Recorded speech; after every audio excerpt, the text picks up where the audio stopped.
Hi, good afternoon. I'm John Behrens.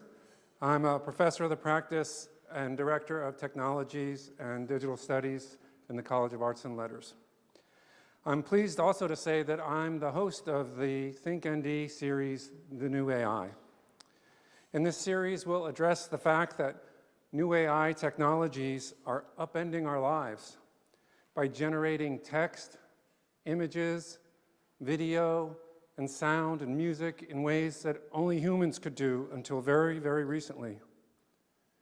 These new technologies raise important questions about how we educate, how we create, how we work and live in a world where it feels like computers are doing our job.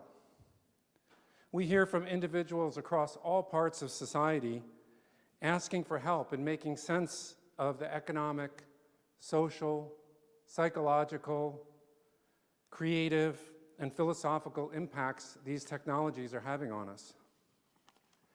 Indeed, this series is an outgrowth of our belief that Notre Dame has a unique responsibility and an opportunity to bring to bear the full range of the technology-informed liberal arts to address these issues. We believe that the liberal arts must guide our technology-infused society, and we believe Notre Dame can lead. Today's event is the kickoff event for the series and is being live streamed and recorded and will be easily available through the ThinkND platform at think.nd.edu. It's our hope that over the course of the year, we'll share the journey of trying to understand the opportunities and challenges of these new technologies and empower ourselves to be stewards of the technologies rather than victims of the changes. Because today's topic is the new AI in education and practice, we're pleased to have Notre Dame Learning and the Institute for Educational Initiatives as co-sponsors for our event today. I'd like to thank Mark Behrens, the director of the Institute for Educational Initiatives, for the Institute's support. I would also like to thank Vice President and Associate Provost for Teaching and Learning at Notre Dame, Ron Matoyer, for the co-sponsorship of today's event with Notre Dame Learning, and I'd like to invite him to come up to introduce our distinguished speaker.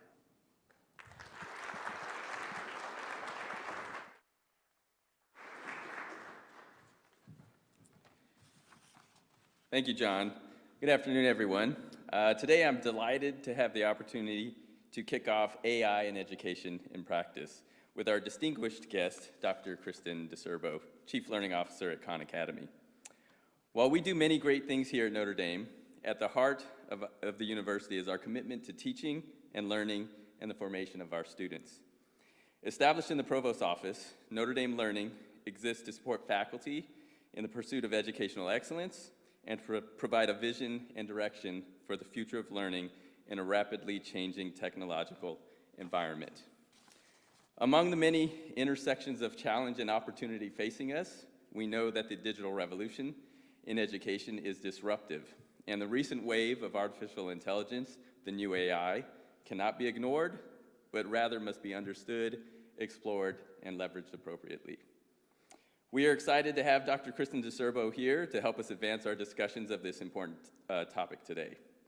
As Chief Learning Officer of Khan Academy, Kristen oversees learning strategy and product management across the portfolio of AI and non-AI offerings, along with product design, learning research, learning assessment, and data science.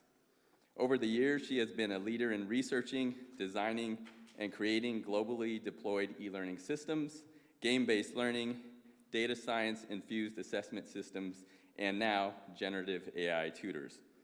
Clearly, this expertise and this perspective is in high demand, and so it's truly an honor to have Kristen here with us today. Please join me in welcoming our distinguished guest, Dr. Kristen DiCerbo.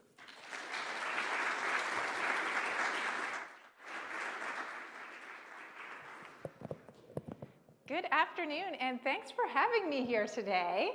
It is a pleasure to talk to you about the work we've been doing at Khan Academy. If you are not familiar with Khan Academy, we are a nonprofit with a mission to provide a free world-class education to anyone, anywhere, which is a pretty exciting mission to be working for.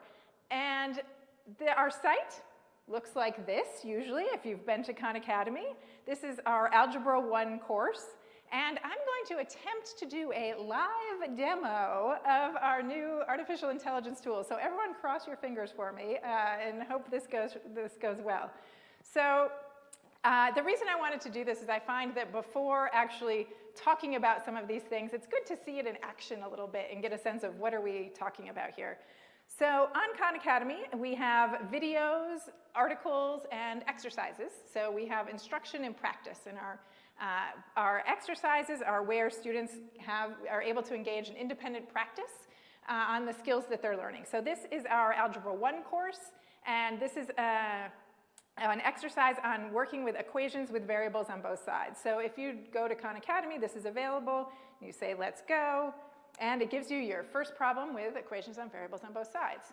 So this is all traditional in Khan Academy. This is what's available for free right now. Last March, we got the opportunity to partner with the organization OpenAI, who released on March 14th, GPT-4.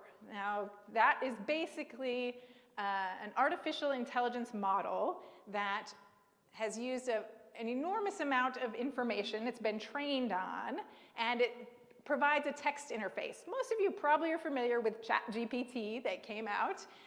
And so what we do is we use that same model, but we give it different instructions on how to act like a tutor. So if I pop open, this is Khanmigo right here. If I pop open Khanmigo, Khanmigo says to me, I'm here to help with this exercise. Here are a few ideas you can ask me. So you can say, help me solve this, try a similar example, or why should I care about learning this? Which I'm sure no teacher has ever heard before in their lives. So what happens is a student can, let's just say, I'm stuck. And what happens when I hit enter there is we send that I'm stuck, we send the problem that the student's working on, and then we send about 300 to 500 words about how to act like a tutor. And all of that goes to this artificial intelligence model. And the artificial intelligence model sends back, no worries, the goal here is to find the value of r. Do you know what the first step is to solve this equation? I'm going to say, can you just give me the answer? I won't give you the answer, but I can guide you. Let's start by combining like terms. Can you do that? So if you're familiar with ChatGPT, if you just typed this equation into ChatGPT, it would solve it for you and give you the answer. The idea is that we want to create a learning experience so that students can actually learn how to solve the equation instead of just get the answer to fill in their homework. So the tutor will walk the students through the piece here and give them step-by-step guidance and feedback.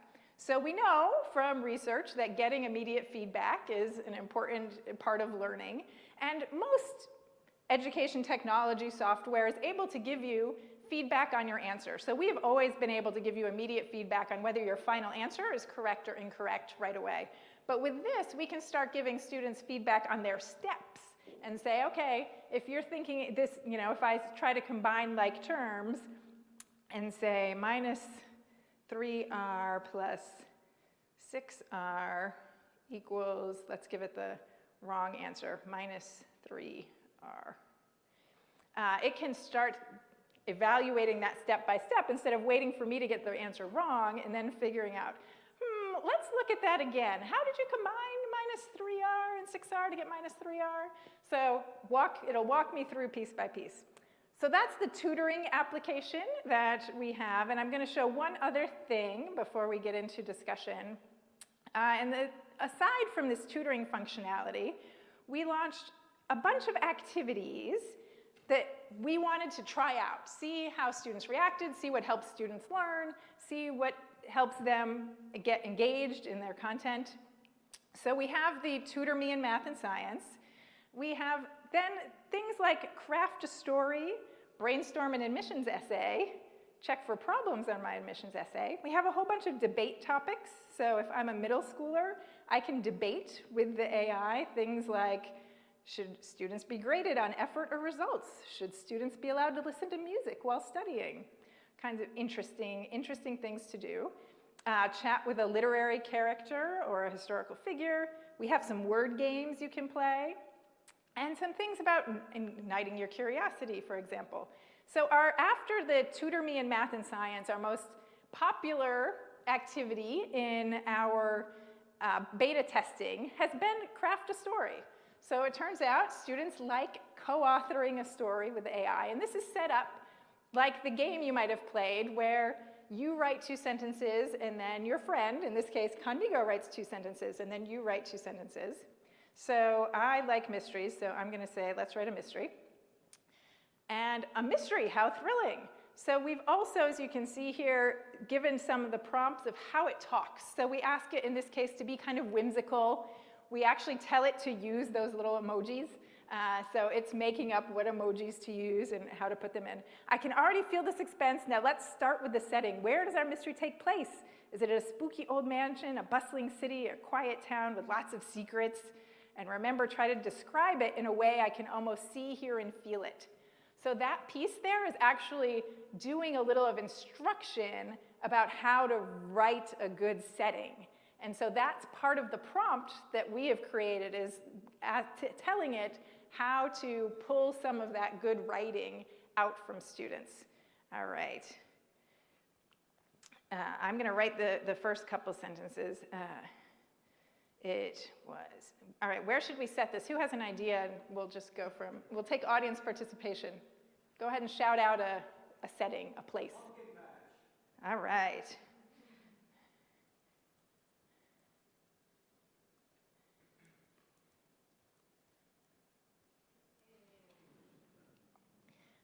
Pumpkin patch in the heart of Indiana, how intriguing. The air is crisp with the scent of autumn leaves and ripe pumpkins. The sun is setting, casting long, eerie shadows that dance around the patch. All right, now let's introduce our main character. Who are they? What do they look like? What are they doing? So it's now prompting me how to write a character description and what that might look like. So again, once you go through a whole bunch of this, and it'll end up with a story that you have co-created together, and where that gives you something that you've worked together on.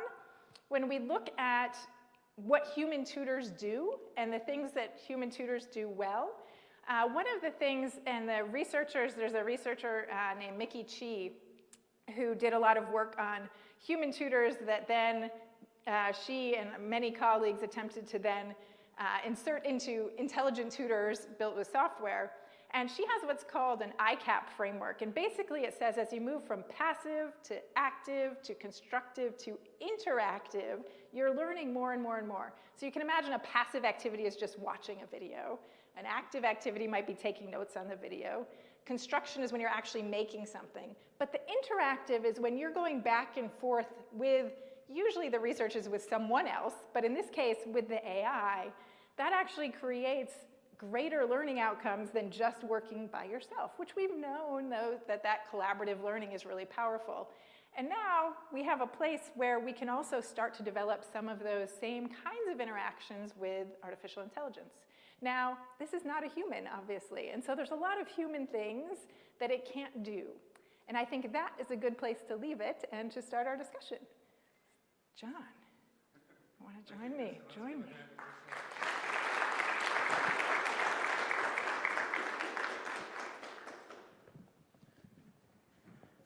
Okay, so we'll have a little time where I'll get to interview Kristen, and she'll be forced to answer my questions. And then we'll have some time for questions from the audience. We have a microphone right here. And then after that, for those that are here in person, we will have a lovely reception afterwards.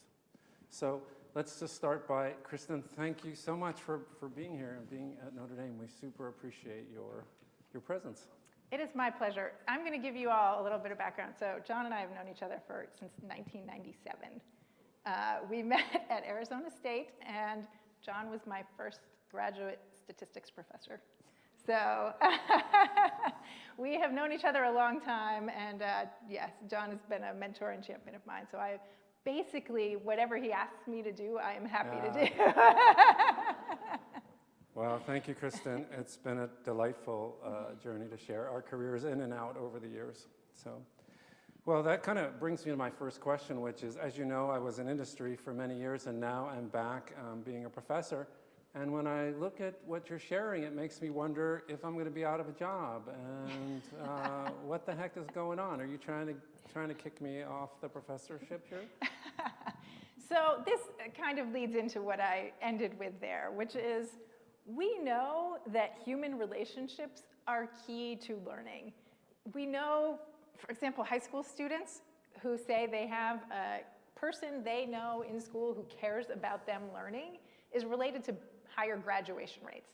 And it's the same thing that we see for all teachers, that building those human connections are key to learning. And this artificial intelligence is never going to be your best friend. I'm sorry.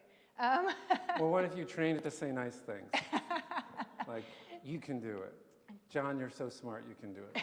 I'm sure you can get it to do all kinds of things like that. It can, but I think there's always that element of humanity that is not, we have not been able to, and probably should not try to replicate in artificial intelligence and what we're doing.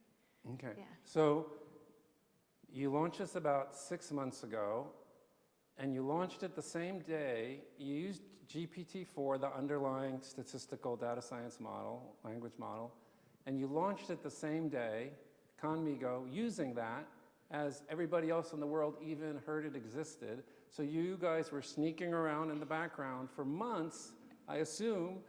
Tell me about that, how that happened and what that experience was like. Yeah, so just about a year ago now, last September, the company that builds that model is called OpenAI. And they got in touch with Sal Khan and I and said, we're training this new version of this model. And we kind of knew, we'd been keeping track of, they were at the time on version 3, and we kind of knew what that was. And Bill Gates had told them not to come back to him for more funding until it could pass the AP Bio exam. So they needed some AP Bio questions, and you know who has a lot of AP Bio questions? Us. And we said, well, they're free on the internet, but we'll package them up for you, and here you go. But let's talk about what this might look like to be able to work together. And so they ended up a couple weeks later saying, well, we finished training the model, gotten to a good stopping place. Do you want to see it? And so they gave Sal and I access to it through a Slack bot. If you're familiar with Slack, the chat application, we use it to chat with our coworkers. We could chat with what's now GPT-4, through Slack. And we spent a couple of days just going back and forth, Sal and I going, oh my gosh, look what we did. Oh my gosh, look what it's saying. This is crazy. And so from there, basically took our roadmap. We have a roadmap of all the features we plan to build over the course of the year, and threw it in the garbage and said, we're going to think about what we can build in the next, at the time, about 8 months to make use of this new model. And we were under a super strict NDA, like, do not talk about this to anyone. And including me, thank you very much. Yeah. And then in November, ChatGPT launched, and everyone, of course, wanted Khan Academy's view on ChatGPT. But we couldn't say, there's something better coming in March, hold on.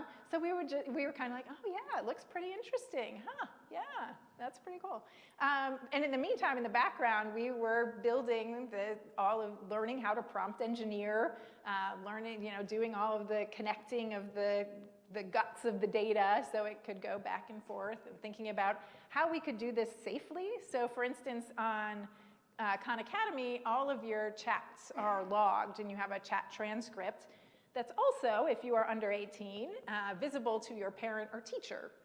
So things like that are kind of safety mechanisms that we wanted to build in if we were thinking about having kids under 18 use this. So that was 8 months of work, but yes, we had a head start, and so we got to launch with the launch of GPT-4. Great, thanks for that fun story. So sometimes people that haven't worked in software development, they kind of have this feel like, well, you get the thing like the GPT-4, and then you just put an interface on it, and bam, it's done. But you alluded to the fact that you have to make literally hundreds of design decisions. And in this case, where it's learning, and it could be minors, and it could be in other countries, and there's lots of complexities, languages, can you just talk about some of those kind of design decisions that you brought largely from the educational perspective? Yeah, so the first thing was this, when I said, can you just give me the answer, and it didn't? It really wanted to give us the answer. So one of the first things we had to do was figure out how to get it to not give students the answer. And so when you're writing these instructions for it that are called the prompt, we would try all these things, and it turns out if you write in capital letters, it's just like when you're texting each other and you write in capital letters, it's like you're shouting. We put in all caps, do not give the answer. And then finally it stopped giving the student the answer. So we had to learn a lot of just basic things like that. But then we went back to the research literature on what makes a good human tutor and started figuring out how to build that into the experience and build that into the prompts that students were doing. So a lot of that are things like, when do you keep trying to pull information from the student, and when is the student getting too frustrated and you need to intervene and give them a little information and move that? So kind of instruction versus a Socratic dialogue, and how do you get it to do that? We haven't solved that totally. We're still trying to figure out where that balance is for different kinds of students and what that is. But those were some of the kinds of things. And then we started looking at what are the problems that we can solve, the learning problems we can solve using this. So the things like, could we get it to give feedback on the steps? How do we think about engagement and motivation? So that's one of the questions we get most from teachers is, how do I keep my students motivated? How do we keep them interested? And so the things that you saw that like chat with a literary character or chat with a historical figure, we wanted to do those, but chat with a historical figure is fraught with, what's going to happen if we ask about this? And so we put a lot of guardrails around it. Like our historical figures will not comment on current events. They will just comment on things from their time and work through those. So put a lot of those in there. We've actually gotten some criticism of how is talking to this historical figure different than a Wikipedia page and just reading it. But the difference is the engagement. Like, reading an article is very different than having a conversation with someone, even if the information you're getting back is the same. So that thinking about what do we know about how students are motivated and engagement was a big piece of this. And so all of that is not, if you just type something into ChatGPT, you're not getting any of that. And that was a lot of what we then brought as the wrapper around all of it to build in. Okay, so that's great from a learning perspective, and I know you've been a long-standing learning scientist, but you've also been a data scientist. Tell us some of the cool, just like, I can't believe like a bunch of data and a bunch of parameters can do this kind of stories. Yeah, it is sometimes amazing the things that it does. And when you know behind the scenes, it's just this data and probabilities that are creating these pieces. So that craft a story prompt, I was writing this mystery, and in my head, it was going to be a kid who it is an apartment complex, and there were all these shoes going missing, and it was going to be a dog that was stealing all the shoes. Well, I start writing it, and it did the reveal. Like, it knew that I was thinking it was going to be a dog that did this from just the things that, like the little clues I was planting along the way. And it then wrote the two sentences like, I can't believe it was Rufus all along. And I was like, how did it figure that out? That is crazy. So those are, like, what is going on? We have a story from a student who is one of our people who's testing it, and they were reading Great Gatsby in class, and I will admit I have not read Great Gatsby since high school, but she was having a conversation with Great Gatsby and had a whole conversation about the symbolism of the light that's across the pond that symbolizes his hopes and dreams that are just out of reach. And then it comes back to her and asks, do you have hopes and dreams that are just out of reach? And had this whole conversation, and she was telling us about this conversation she had, and I was like, are you kidding me? Like, how is it pulling all of that information, but also then having a conversation with you about it instead of just saying, the light across the lake is symbolic of this. It's bringing it into feels like a conversation. So lots of just crazy things that it does, and you're like, oh my gosh, how is this? Yeah, we call it having a little bit of magic in the world. So, you know, as you started the conversation with, we've been around a long time. We were pre-big data. In the 90s, when Kristen was a student, I taught a class called The Analysis of Large Data, because we had CDs then. It was before really large data, big data. So we had large data, then we had big data, and then we had the deep learning revolution of the last 10 years.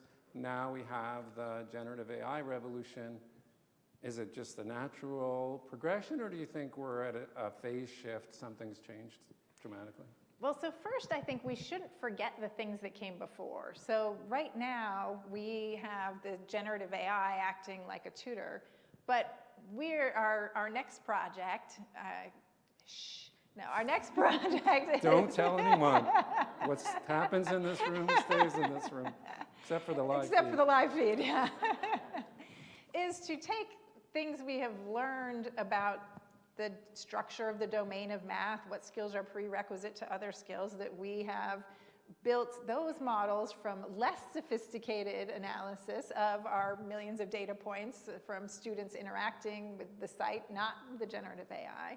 And so if we feed that into Conmigo, and we feed what we know about you in terms of your skill mastery on different skills into Conmigo, then it starts to be a more personalized experience that also uses data from, what were machine learning kinds of models to help Conmigo as a generative AI give better advice, give better recommendations to you specifically and what that looks like.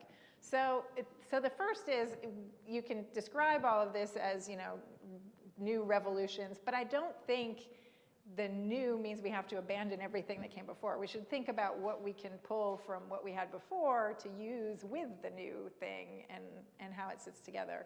So I think I see this more as another new tool that we can have in our toolbox with the other tools that came before, and we can figure out how they should work together. Okay. So that's good for you guys. But what about like for the rest of the world where we're like, oh my gosh, like, what is going on? What's your like, as a person in life that opens the refrigerator and doesn't just make world-changing technologies, like, what's your reaction right now? Yeah, so first is I am not one of those people who thinks that this is all going to take over the world and become sentient and, we've all seen the science fiction movies. We're not there yet. The folks that I talk to who are the engineers who are making this stuff don't think that's what's coming. So I think that's I know. That's the first thing. And I think the fun thing about this is that this has made computing really accessible. So I can tell this model what to do by writing in plain English, as opposed to having to learn how to code to tell this model what to do. So I actually think this technology in some ways democratizes our access to these what seem to be new, ever-changing technologies. Hey, I can control this just by telling it, act like a Socratic tutor.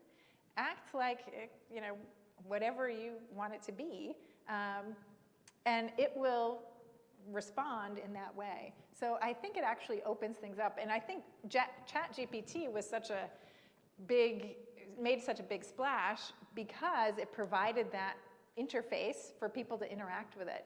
The model that they put behind it had been in existence for about a year, but suddenly we could all interact with it and using normal language. So I think it's actually, this this new advance is interesting in the way that it lets us all use it instead of having to be a specialist to use it. Okay. So it will act those ways you prompt it to, except when it doesn't. Right. So we have this whole problem called hallucination. It gets in areas of low data or low probability, and it doesn't have strong kind of direction, and it will just say what it's going to say without strong direction, which we call hallucinations. How did you handle that in your world? Yeah, so there's a couple of things that we did. So first, when we first started interacting with it, it was terrible at math. And we are most known for being a math help. So that was not good. So we did we have probably 3 or 4 different things that we did to get better math responses. So we did a little bit of training with OpenAI on the model itself, and that's now built into that model of specifically not even the math questions themselves, but how to act like a math tutor. And so we did some work to try to get some improvement there. We actually have a thing that's behind the scenes now where when a student is in a math problem, we have added an extra step where it's going and checking the math before it's answering the student. So it's going through a math check before it's saying that's right or wrong and where those students are. So there's a number of things that we did to make it better. It's still not perfect. So the second thing we had to do was to help people understand that it can be wrong sometimes, and they should not view the output of this as the final word and should be doing themselves checks to think, does that answer make sense? Is that really the right answer? So we help understand when it's most likely to be wrong, help provide guidance on how to do some of the checking, and then finally thinking about, if you look, there's right at the top of the screen, it actually says conmigo can be wrong. Click to find out why and provide some explanation of actually why it's sometimes wrong and what it's doing. None of that's perfect, but I think we all have to be informed consumers. We've been talking for a long time about digital literacy for students and thinking about what that looks like, and AI literacy now has to be part of that. Cool. So we talked about your different superpowers. One of them is learning research. I assume that you have some research going on about how your students are using this, and what can you tell us about that? Yeah, so when we first launched it was the kind of the end of the school year from last April to June, and we did a lot of qualitative kinds of research. So we had 2 big school districts that we were able through some funding to give this to for free, and so had students working on it and teachers working on it. And so we did classroom visits and observations and interviews with students and teachers and administrators, and just what's working, what's not working, what would you like this to do that it doesn't do now, what are those kinds of things. And then of course we also had their data on the back end so we could see what they were doing and what that looks like and what their conversations looked like. And we also have moderation flagging, so every student response goes through this moderation system that flags instances of violence and hate and self-harm and some of those kinds of things. But that all needs to be tuned to a threshold of when it raises a flag. And so initially we certainly didn't want any of that happening, so we set really high thresholds, but then kids would want to be talking about, maybe they're studying World War II and they're talking about the weapons systems, and suddenly they're getting flagged, and it's all like, oh, no, wait, we do want to have those conversations, but not these conversations. So there's a lot of tuning of those kinds of things. So in the qualitative research, we found a lot of things that, first we talked to teachers, and the teachers, we launched with a couple of teacher activities. So we could write a humanities lesson plan. It was kind of a rough piece, but teachers were like, wait, can this also help me write exit tickets? Those things in K-12, exit tickets are often questions that are handed out that give the students take 2 minutes to do, and it just gives the teacher a sense of did they get the lesson for the day or not. But the teacher has to come up with what is that question? Well, Conmigo can actually write those. So we have a little write an exit ticket. We heard from principles that new teachers struggle to take that standards language and unpack it into learning objectives. So we said, can you do that? And we said, let's try. And so we built a whole bunch of new teacher activities based on the conversations we had with teachers about things that they wanted. We also observed in classrooms, and a lot of what happens in classrooms with using Khan Academy is students do it as independent practice, and it's often in like a stations model where the teacher maybe has a small group that they're working with directly, there's another small group doing some kind of collaborative activity, and then there's another small group doing independent practice on Khan Academy, and then the students rotate. Well, what happens when students are doing independent practice is they get stuck. And so then maybe they're asking their friend, no one knows how to do this, they don't know. So they raise their hand and then they sit there for like 5 minutes and they start propping their hand up and they're tired and they're like, come on. And the teacher has to walk away from what they're doing and go help get them unstuck. Well, it turns out that using Khanmigo, it just can get you that little unstuckness and get you moving on and where you are. So we saw that as a big common use case and a common things that folks were excited about. On the side of things that warning system that I told you about, district administrators told us they wanted that notification too because liability, all those things, so we added that to what things were going. We have in every response, students can give a thumbs up or a thumbs down to, or click on give feedback and write out responses. And so we go through every one of those written responses and tag them about what it is that they're concerned about, what they think it is. And it continues to, it's getting the math more right, but it's still, when it's tutoring, sometimes it's too positive. And hey, great job, good job. Yeah, no, that was totally wrong. So, so there's still cases where we need to continue to work on getting its positive, but not too positive. So lots of things like that. And then finally, we, did some quantitative comparisons. We had in one district that uses Khan Academy pretty frequently. We gave it to some classes, got access to it, and some didn't. That was not randomized, so cannot give any causal attribution here. But we did find that students who used Khanmigo both were spending more time on Khan Academy and were getting more what we call skills to proficient. So Khan Academy is based on a mastery learning system, and you can go from attempted to familiar to proficient to mastered. We know from our separate efficacy research that if you get skills to proficient, you are more likely to see increases on other external achievement measures. So that skills to proficient, we saw more students getting more skills to proficient when they're using Khanmigo than when they aren't. All preliminary, non-causal relationships, but we did some good propensity score matching, so feeling good. Very nice. Along that line, I'll just note to the audience that Kristen is suppressing all the technical language that I know she knows about all this AI stuff. So the audience thanks you for that. So what do you think are some of the implications for higher ed? So you talked a lot about K-12 as you're apt to do, but we also know that many higher ed students use Khan, and people go from K-12 to higher ed using Khan all the way through. And so what are you thinking? Well, clearly the headlines around ChatGPT were all, related to education, were all about writing and plagiarism. And how are we going to know if someone just wrote their essay using ChatGPT and what that looks like? Or now you can use Khanmigo, yeah. No, Khanmigo will not write your essay for true. you. Okay. Right. Khanmigo will walk you through writing your essay, but it will not write it for you. And teachers who are using it can look at your chat transcript and see how much Khanmigo did and how much you did.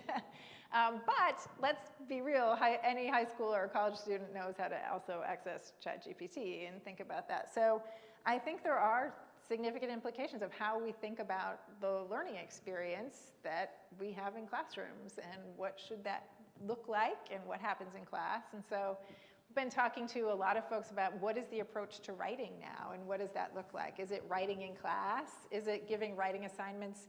So ChatGPT does not know what you did in class yesterday.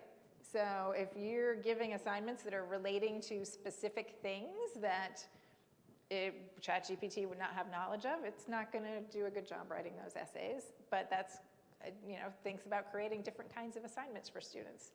We've also seen some professors are out there saying, yes, go ahead and use ChatGPT, but you also need to submit a summary of how you used it as part of your process. So did you write an initial draft and then submit it for editing, and then you submit that as a package to say, hey, here's what I did and what that is. I think I'm a fan of that kind of approach, because ultimately these tools are what people are going to use when they're in jobs in the world. Lots of people I know at universities are using it to, like, let's say, draft letters of recommendation or those kinds of tools, and then to say to students, oh, but you can't use it, we're not preparing them to then be able to use it as they go into their careers and life. So I think finding ways in higher ed to think about how we can help students understand what it's good for, what it's not good for, and use it as part of their work are the most promising approaches. Okay, we have a few more questions left, but I want the audience to start thinking about their questions that they can ask Kristen when we shift to that part of the time. So I have a question on the behalf of some of our students, which is your undergraduate degrees in psychology from a liberal arts school, your PhDs in educational psychology, but then you worked at Cisco, which was a high-tech company, and you worked in global e-learning. You worked at Pearson, which was a global education company. You had global technology-related influence in the company. Explain to me how, and now you're at Khan, which is a global high-tech company.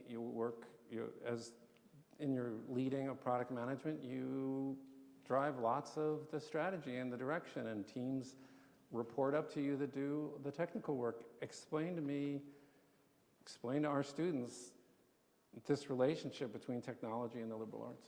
Yeah, so first, you all are in the right place. It's a lot easier to get the liberal arts education and then learn technology along the way than I think it is to do a software engineering and then try to figure out how to think about philosophy and how we should be human and all of those kinds of questions.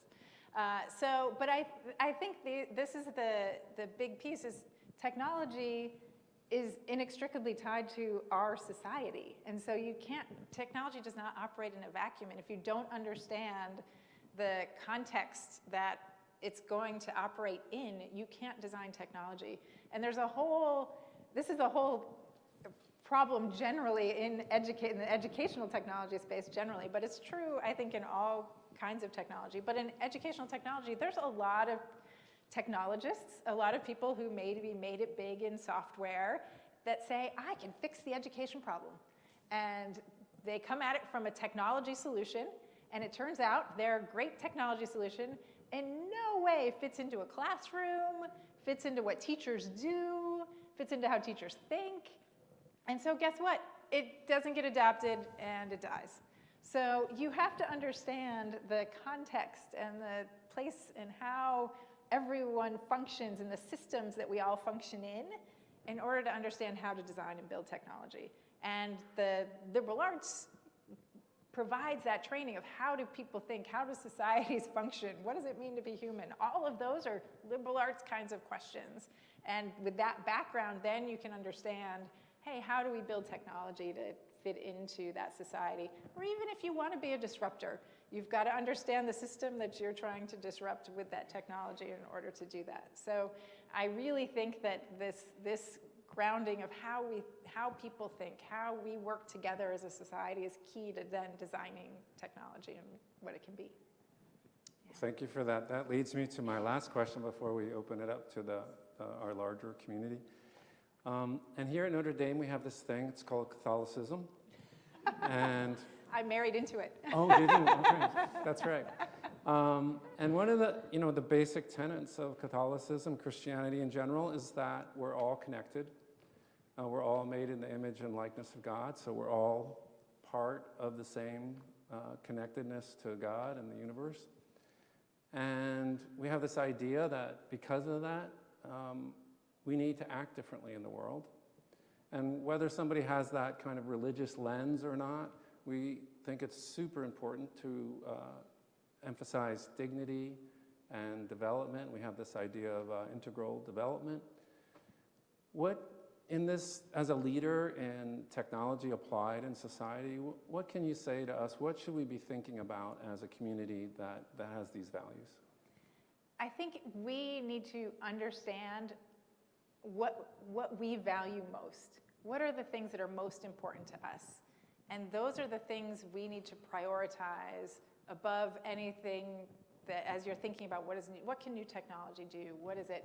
If we prioritize the connections between us, then we need to think about, all right, how do we build technology in a way that supports those connections as opposed to trying to break them? How do we make technology that facilitates us connecting more as opposed to trying to do something that just helps us sit at our computers and typing by ourselves all day? So we need to think about, okay, if connection is that value, all right, how can we design technology there? What are the other fundamental things that we think are important for us as people and us as humans? And then from there, start building technology to design that. I also think there's something about we need to build technology as a community instead of building it in silos, because if we are making sure that the folks that we actually want to be the users of technology are involved in the creation of it, we are much more likely to build something that aligns to our values and helps keep us connected as opposed to breaking us down and really cutting those and severing those connections that are so important for us. So those are some thoughts. Well, thanks so much. Okay, well now it's that part of our conversation where we open it up to the larger room. Can you come up to the microphone? If you all will come up to the microphone.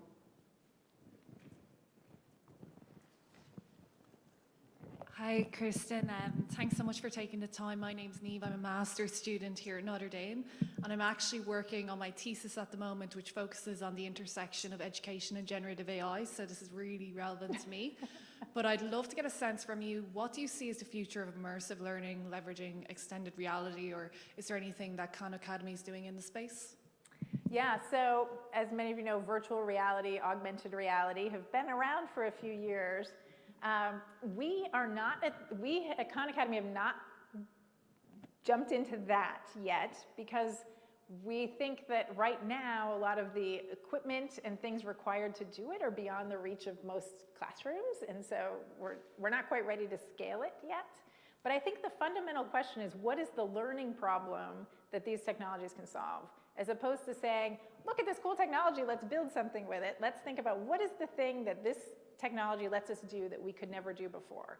In the way that the generative AI, we jumped into that because we said, we have been trying to create a tutor that can have a conversation with students for the last 30 years.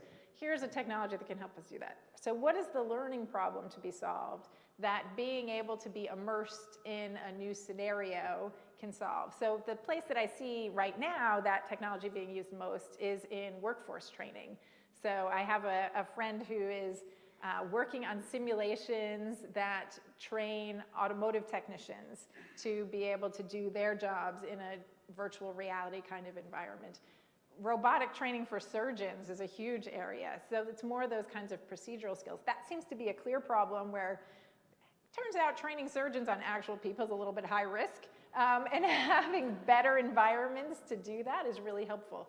So I would say start with the learning problems and figure out then what technology can help solve those. Thank you. Yeah. Thank you. Hi, thank you so much. I'm Wes. I'll talk quietly. I'm a PhD student in Peace Studies and Sociology, a dual program. I was really interested in the part where you're speaking about in education research indicates that there's some roles that only humans can fill, and this is essential. And then you were saying that the sort of ethical proposition that you wouldn't necessarily want to have an AI fulfill this function if you could. So I was curious if you have a sort of operationally if Khan Academy operationally has a sort of principle of like where that line is in terms of, oh no, we've become too human here with this AI. And then also, if you have any instances where you were like, oh, we could do this, but this would be pushing it too far into, the realm of being human. Thanks. Yeah. So one of the things, there's some what we didn't want to happen was for particularly, you can imagine a 5th or 6th grader to think they're talking to a human when they're talking to AI. So we don't want to anthropomorphize Khan Academy, Conmigo. So Conmigo does not have a human name. Conmigo is an it.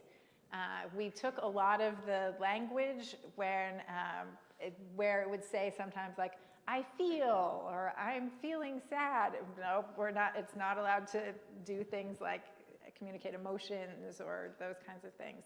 So that's some of the work that we've done to not have it have those human characteristics and where those are. In terms of, it's hard to write a principle of like, this is where the line is, so I can't say we have that, but we do generally have the principle of not making Conmigo act and sound like a human in what we do.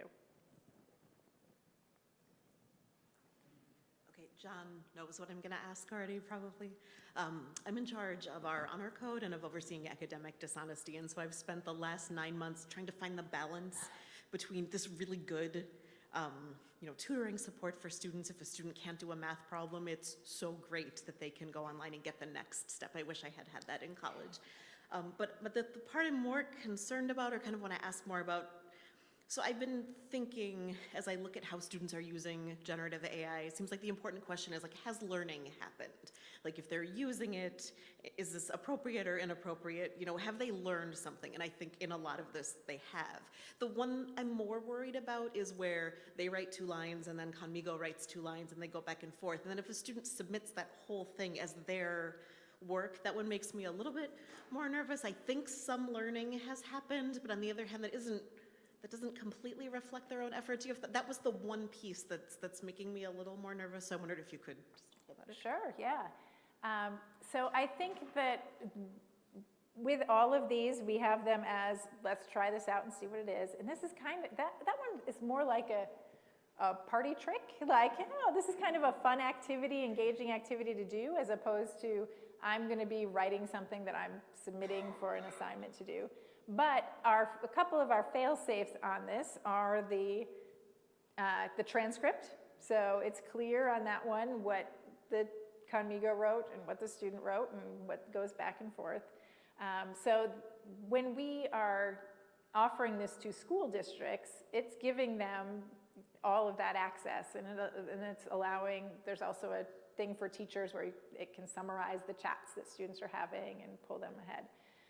So I think that activity is meant to be something that is an engaging writing activity for students that are learning to write, as opposed to your assignment is to write a story and then they're going to use this to kind of do it. We're also working on some an editing interface and thinking about how we do feedback on writing, and do we want to go there, and what does that look like? And so we're asking a lot of those questions too about what this looks like and how to do that. So I suppose there is a use case for a 10-year-old who's not in a Khan Academy school, but whose parents we haven't talked about cost of this. So for independent learners to access Conmigo, we do request a $9 a month donation not because we're making any money, because all of this back and forth costs money. Like we get a bill every month from OpenAI. And we don't want the AI bankrupts Khan Academy headline. That would not be good. So but you can imagine a 10-year-old whose parent has donated to Khan Academy, and so they, as a student, have access to Conmigo, and their teacher's given them an assignment to write a mystery story, and they go to Conmigo and write that. Now, their parent is still going to be able to see their transcript, so that's some kind of fail-safe. But there's still the potential, I think, that the 10-year-old could use that and then submit it as their own writing and what that looks like. So I think there's, you can figure out those use cases that are kind of down that path and think, how common is that use case? How likely is that to happen? The parents using it and not monitoring it and, figuring all of that out. Right now, we're saying we're going to call that an acceptable risk, but as we move forward, we might say, you know what, nope, that's something that we need to mitigate. Let's figure out how we can come up with solutions that make it so that's not as likely to happen. So to go back to the cost, ideally, the use of these models cost is going to come down, and we'll be able to offer it for free or near free, in which case much more 10-year-olds might be trying to use it, and that will cause us then to clamp down on some of these things. Okay, I have a queue management question. Are there any students that have questions? Rona, can you go to the microphone? Okay, hi Kristen, hi everyone. This talk has really made me have thoughts that I haven't thought of before. So while I structure my question, please bear with me while I try to put my thoughts together. But you've been really talking about how Economigo and using AI for education is reshaping how we learn. But throughout your explanation of how students interact with the software, it's really made me consider how you've been alluding to how it deals with reshaping how we struggle with learning. And it made me think back to all the moments when I was like doing my math homework and I was sitting there and I was at home, for example, not in class. And I didn't have the teacher to come to me and get me out of being stuck when I was stuck. And whenever these moments happened, I think back to how my process of learning how to learn came from the moments when I had the aha, like I finally figured out how to get myself unstuck. And considering that, how I said before, like I phrased it in a way that was like AI is reshaping how we struggle. I wanted to know if you ever thought about, or if you have any research, or even what your thoughts would be about how, in many ways, having this tool that can help us be unstuck is gonna get rid of the aha moments that are not only helping us not make past mistakes, but reshaping how we learn and like learn how to learn. And if in any moment the tool can be better perfected to take that into account. So that's the best way that I can put my thoughts into words right now. No, Thanks. that's a great question. So in the education research space, there's something called productive struggle. So if you want to read more about this, look for productive struggle. The key is not all struggle is productive struggle. And so what we need to try to do is to better detect when is productive struggle and when is the student hitting the frustration point and giving up, checking out, going to some other online site that is not Khan Academy and just getting the answer. What are the things that we can do to support good struggle, but intervene before the student gets to that level of frustration and confusion that is unproductive struggle? We're not there yet, but part of what we're doing as we think about what good tutors do is if you're sitting next to a human, that's what a good tutor is doing, is figuring out like when to nudge you along and when to try to pull it out of you and give you those aha moments. So that's the goal that we're trying to get to, and we'll see if we can get there. There's some other folks before the generative AI folks that do research in like emotion detection, and so actually there was a professor who used to be here, Sydney DeMello, yes, that do try to detect things like frustration and confusion from students as they're engaging in different kinds of educational technology. We're keeping our eye on that work. We don't think it's quite ready to be integrated into what we're doing yet, but I think that's, thinking about that kind of detection is an interesting space for us to move forward and make sure people get those aha moments still that you experienced. Okay, we have time for one more short question. Graham, can you tighten it up? Sure, yeah. Good And then afternoon, for folks that were in the queue, Kristen will be here for the reception afterwards, and she's happy to talk to folks during that time. Yeah. Yeah, so what I think about a lot is really just how to talk to people about AI and how to talk to them in a ChatGPT context and outside of a ChatGPT context. But what has me curious right now is the question of why are folks so worried? And I'm curious, this summer I remember reading the New York Times published a quote that the human being should never be secondary to the human experience, something along those lines, and that felt very alarmist to me, and yet it resonated with a lot of people. So I'm curious as to, from your background in human psychology, what do you think are the elements of this conversation that are having people, take such an alarmist standpoint on it? Yeah, so one is the very practical question of, is AI going to take our jobs? Is AI going to, am I not going to have a job? The question that John started with. And so that's, hitting people in their pocketbooks and where they're, thinking, oh, gosh, this is scary. And so that's worrisome. It is very hard to find a science fiction book that has a good positive ending about a lot of this artificial intelligence. So I think some of us have spent years reading about how bad this could be, and suddenly I think this generative AI has gotten us a lot closer to like some of those dystopian outcomes in terms of what it looks like. Like suddenly you almost think sometimes, is it thinking? Is it, what is going on here? And so that makes people, I think, pretty nervous and it seems unsettling to them. So I think that's a piece of it. And then in the education space, I think it's, there's been so much coverage that I have a slide sometimes when I do slides that just has headlines from, the college essay is dead, this is all, where no one's ever going to write again, and all of these kind of alarmist things. But I think it's reasonable to think, oh, hey, there's this thing that produces all of this text, and that is a skill that we've thought of as uniquely human, and now suddenly a computer can do that. What does that mean for us as humans? And so it just is acting, I think, more and more like a human, and so that's, I think, probably appropriately alarming to people, and we want to think about, raise all of these questions about how do we make sure the humans are still in charge. So I think there's good reason for some of the alarm that we've seen around it, but we do think there are lots of, as you can see, positive applications that we're trying to highlight too. And that's a great segue into, that's why we have a whole series to address these issues in the years ahead. So Kristen, I want to thank you so much. Let's give her a big Irish welcome. Thank you.